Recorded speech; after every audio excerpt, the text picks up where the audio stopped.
Yeah. Fannie Lou Hamer. On October 6, 1917, Fannie Lou Hamer was born in Montgomery County, Mississippi. At the age of 6, she started working to help her family earn money to survive. At 12, she dropped out of school to work full-time with her family. In 1944, Fannie would marry Mr. Perry Pap Hamer, and the couple worked as sharecroppers on a cotton plantation in Ruralville, Mississippi. They never had children because Fannie was unknowingly given a hysterectomy during surgery to remove a tumor. This act was against her will and a violation of her human rights. The summer of 1962 would change her life forever. She attended a meeting where blacks were protesting the poll tax used to keep them from voting. After attending the meeting, she decided to dedicate herself to helping end the oppression. In 1962, she traveled with 17 other people to Indianola, Mississippi, to the courthouse to oppose the poll tax. They were met with resistance by the local law enforcement officers.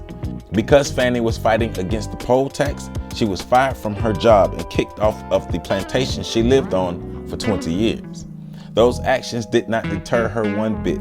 She spoke about the incident stating, "They kicked me off the plantation. They set me free. It's the best thing that could happen. Now I can work for my people." The rest of Fannie's life was dedicated to the civil rights movement. She worked with the Student Nonviolent Coordinating Committee. They often joined together to fight segregation in the local towns they visited.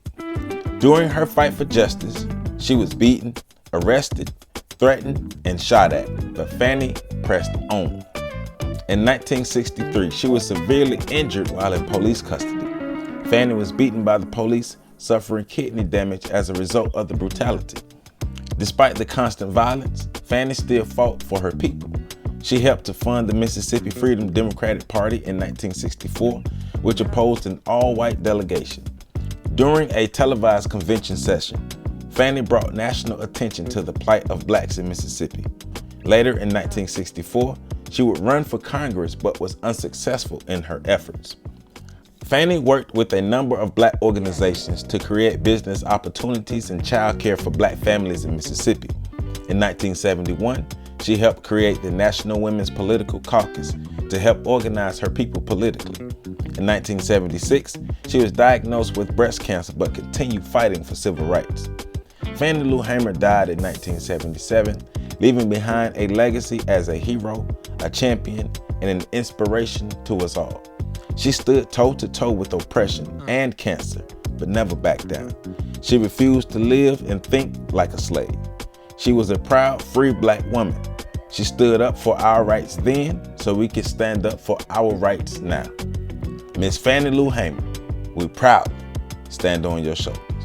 For more information, make sure you visit my website at www.ontheshoulders1.com. There, you can purchase a copy of my new book, On the Shoulders of Giants, Volume 4, The Caribbean.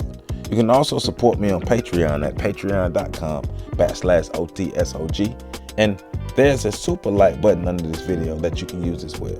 Your support is much appreciated. Hey, I love you all, and catch this next video.